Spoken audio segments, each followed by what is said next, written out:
Hi guys, Jim Minrod here from minimakes.com.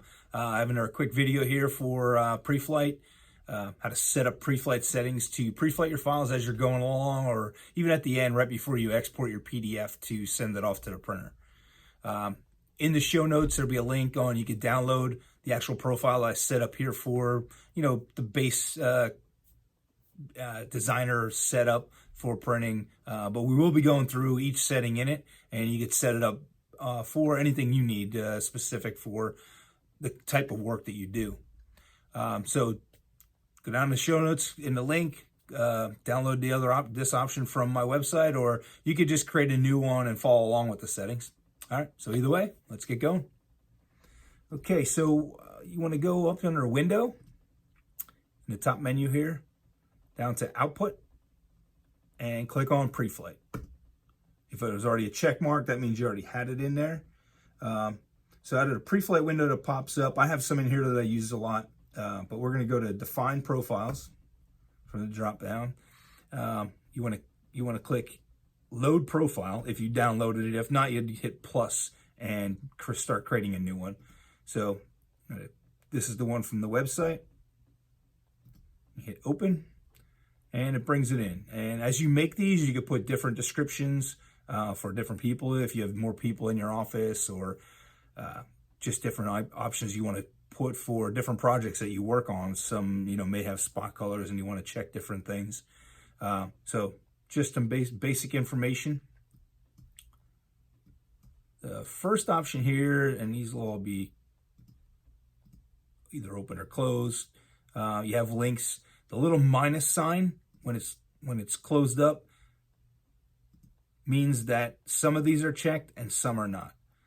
So links missing or modified, definitely want to flag that. So it'll flag back to you saying that you're missing a link, or hey, something's been modified and you didn't update it. There's no sense preflighting if you have a whole bunch of modified artwork that you didn't update. Inaccessible URL links. I have this in there if you don't do a bunch of web InDesign files that web the PDF, or making stuff that gets uploaded to the website where you have hyperlinks in it. Probably don't need that as much. OPI, that's if you're using low-res links.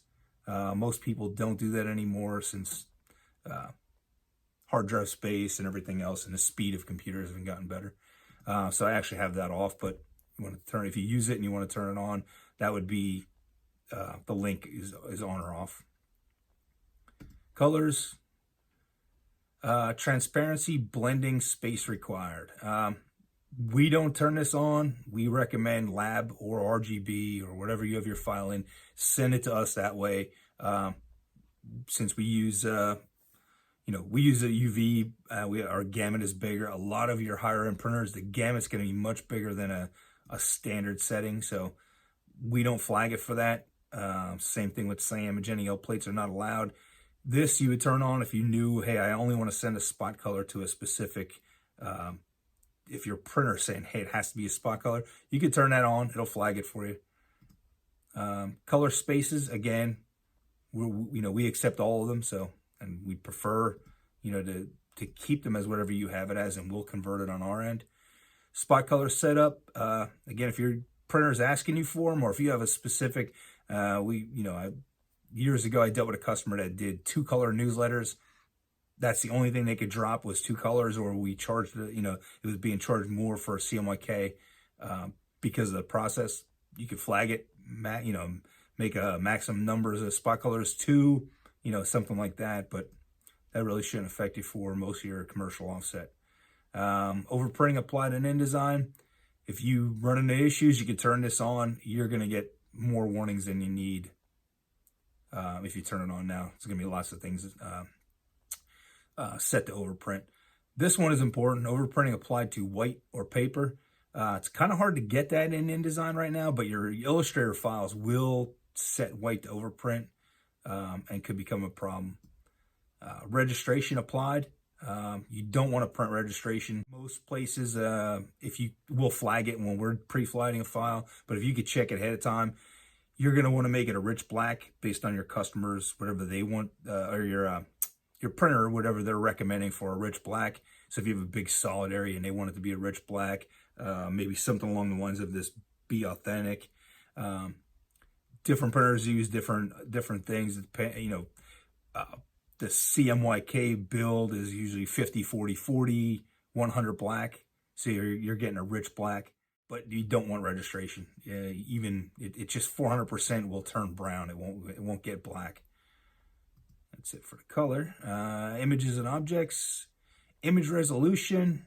This is one that we get a lot of, where sometimes that's all the artwork, you know, that people have to put in there. They get low res for, sometimes you'll see it with ads. You're doing magazine type ads, people for school districts, you know, doing their yearbook type, or, you know, programs for sporting events.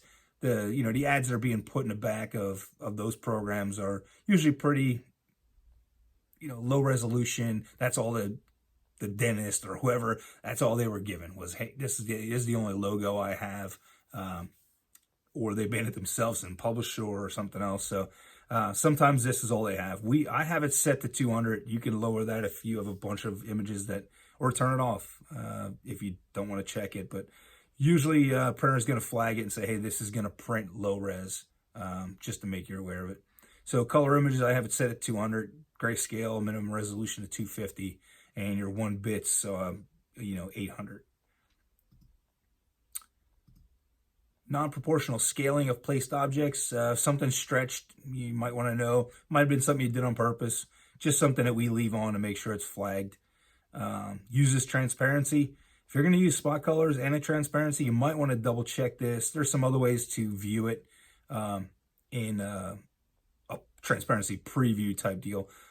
We don't turn it on because there's a lot of it that you'd flag for no reason. Not that transparency is a bad thing. Image ICC profile, we don't click it on. It's just going to confuse a lot of people anyway. Whatever you have as embedded as your profile, that's what we're going to honor. Okay, so the next one is layer visibility overrides. If you are not using InDesign to override the layers that you bring in from your Illustrator file, this shouldn't be a problem, but it should flag. I don't say it will because there was issues where this wasn't flagging the items for people, but at least it's on and it'll check it. So if you're telling InDesign, I don't want to print this or this layer out of an Illustrator file, and you have it, so you're overriding that layer, and then something changes in Illustrator where that layer was turned on or off and it's not visible or is visible now and it changed, this should flag that for you. But if you're doing all your stuff in Illustrator and linking to that specific file, shouldn't be a problem that you'll run into. The next one here is minimum stroke weight. I have this set to a 1/2 point.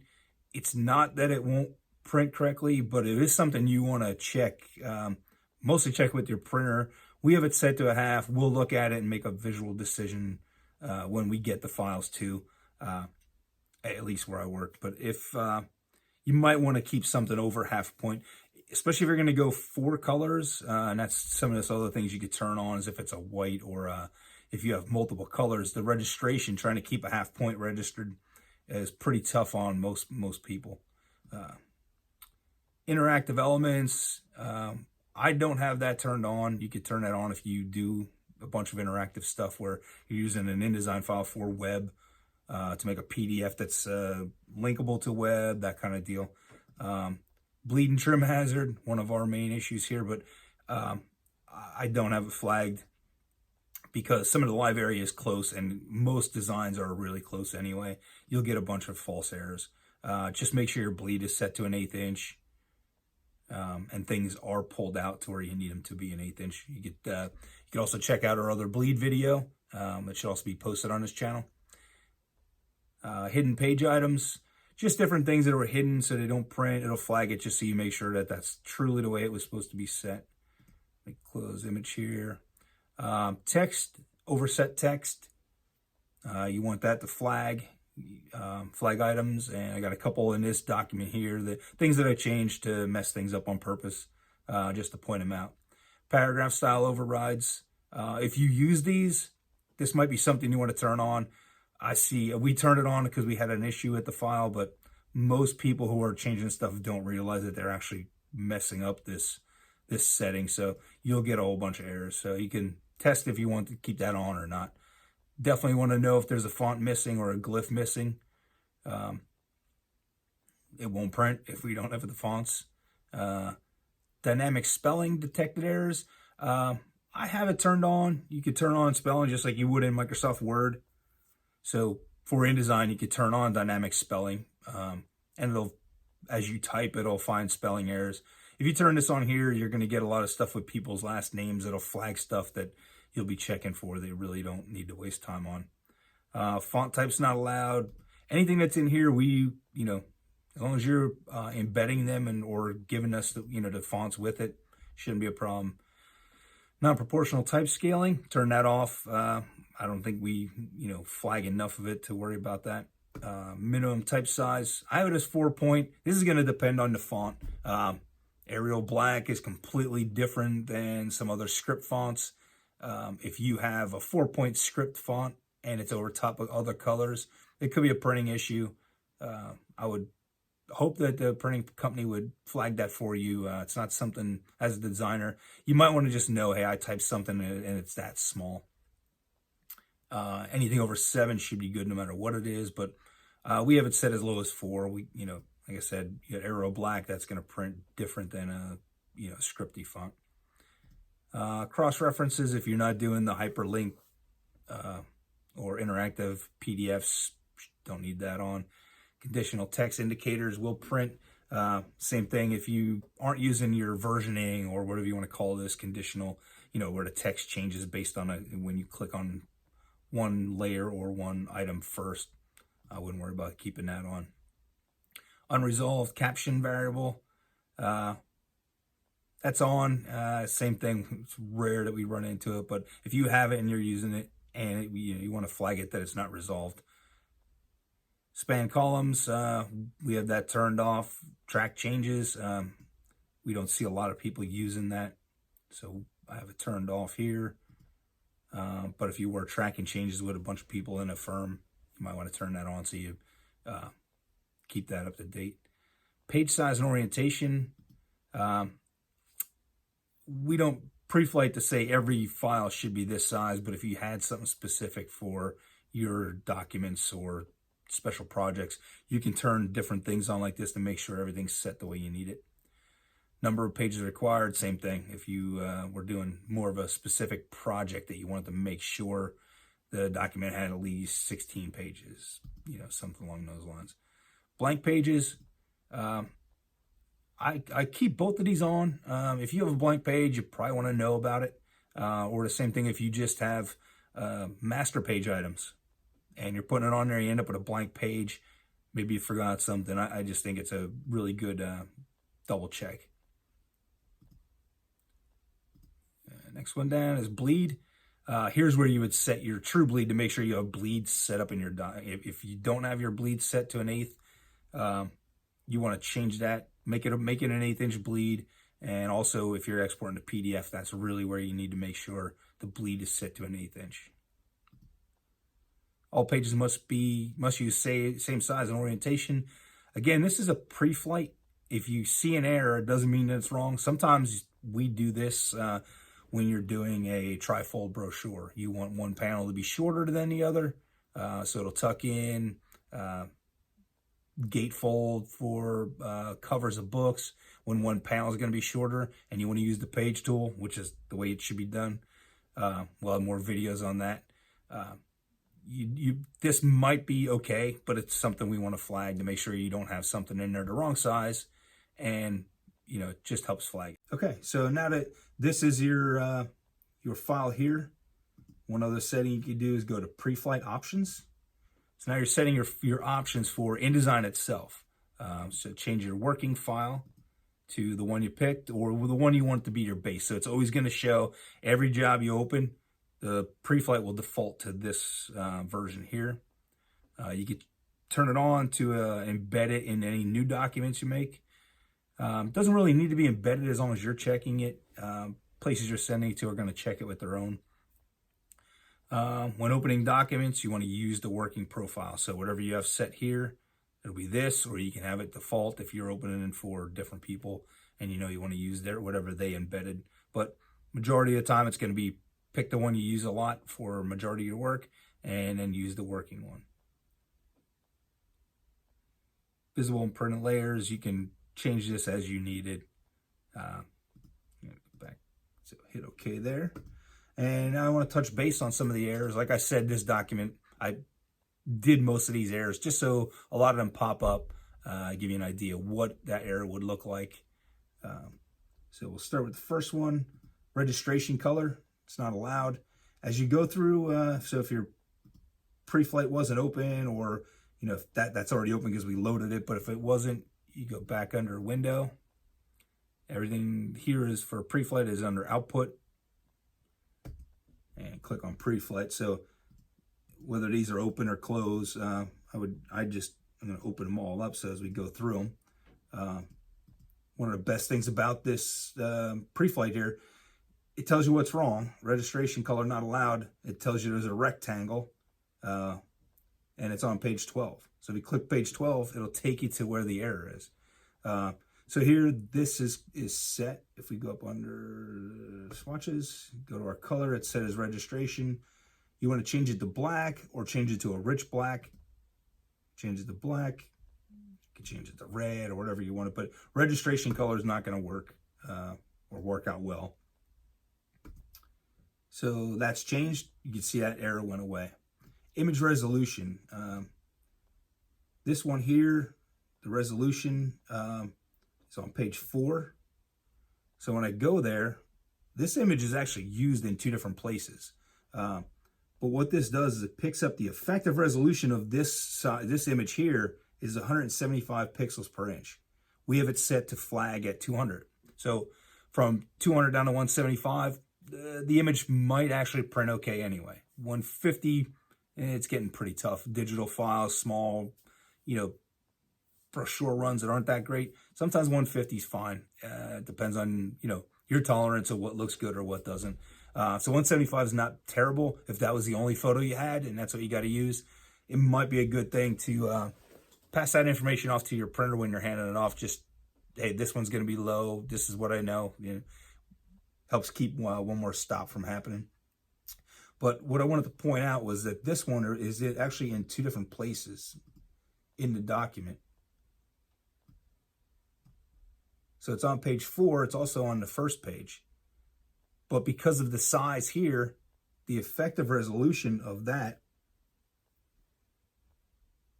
because it's placed smaller, so the effective resolution is high enough that it didn't kick off that.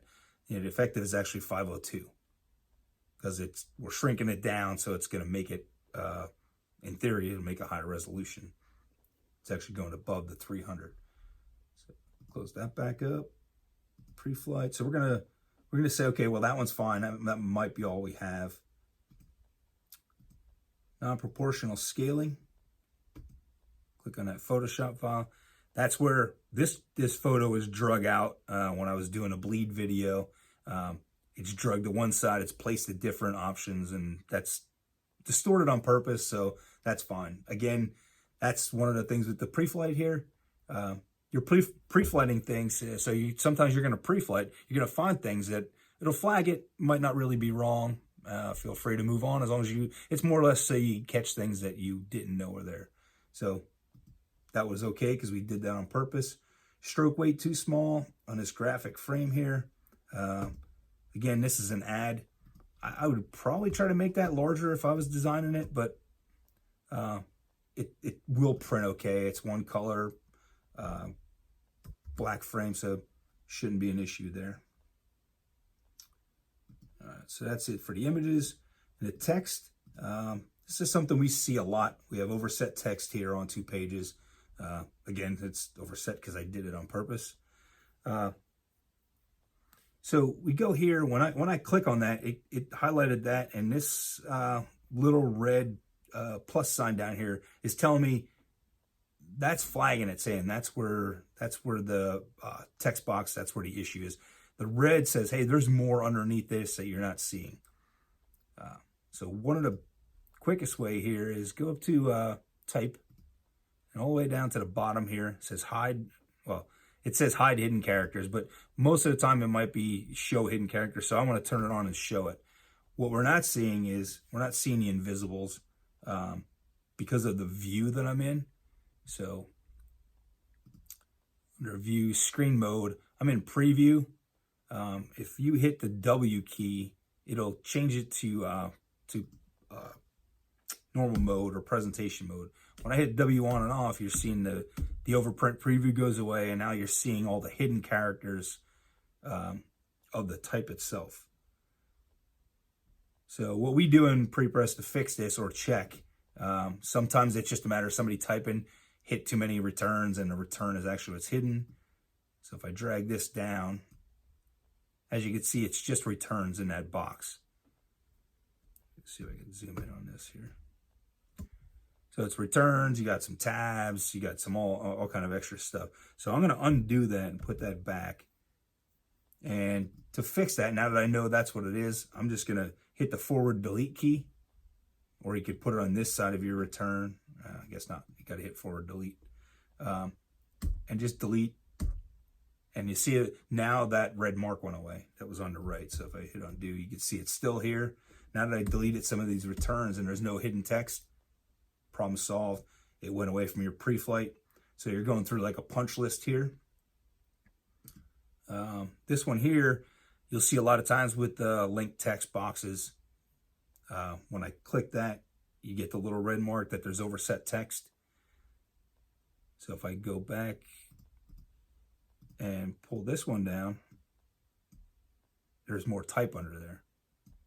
There's still more type under there. So usually what'll happen here is somebody deleted a box that wasn't supposed to be deleted, that had linked text in it, and it flows back over. So wherever this was linked to on a different page, comes back in, and now it's filled up.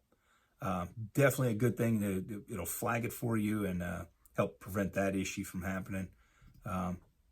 So we would have to find out where that text box needed to go, relink it, or remove some of the text. So let's say you didn't want that paragraph, now that you know that it was hidden, or sometimes you got a double paragraph and now that's the type you want in there. All good, problem solved, it's gone. Missing font, I took this one out. It's on purpose, but if you go to where it's at, it'll show you up here. It doesn't get exact, but it will jump you to the type and whatever highlights. So this gray looking grayish blue block is highlighting the text saying, hey, this is the one that's the issue. I'm going to hit the W key to get rid of some of these hidden things. Not with the text selected, you don't. So hit the W, put it back to a regular preview. So we go back here, you can see it highlights it quicker, a little easier to see. If I hit the next one, all this is on page 10. And now you got a gray block here, so that's the type. I'm going to go back to the top one to show you. When I select the top one, it'll take us up here. So it doesn't jump to the view, but it will highlight the text for you. So there's 3 places on there that font's not in there. So if I take the font, drag it back in, or load the font if that was the case. And go back to InDesign. You see it's thinking, and now it's gone. It knows, hey, the font's in there, it relinked, no other issues. So as you fix them, they'll go away from your panel here. And it'll, the reflow will be fixed, or whatever the issue was. Well, if it corrects itself, it's constantly looking at the file. So the only thing left, we had the images and object. We're going to leave that because that's the low res. It's good as is. This document, page 14, I go here, page 14 is blank. Not that that's a bad thing. Sometimes you do that to keep your spreads together. Sometimes that's, you want a blank page. Sometimes it'll help you just put a notes page or something like that in the book. If it's more or less just to flag it, about it. If it's good, we're good. You don't have to fix anything. And that's pretty much it for the pre-flight. Use it, change it as you needed. If you have any questions, again, link it, or comment on this video itself, or go over to minimixes.com. I got a contact form in there. Feel free to type in whatever questions I have, and we'll get back to you as soon as we can. you.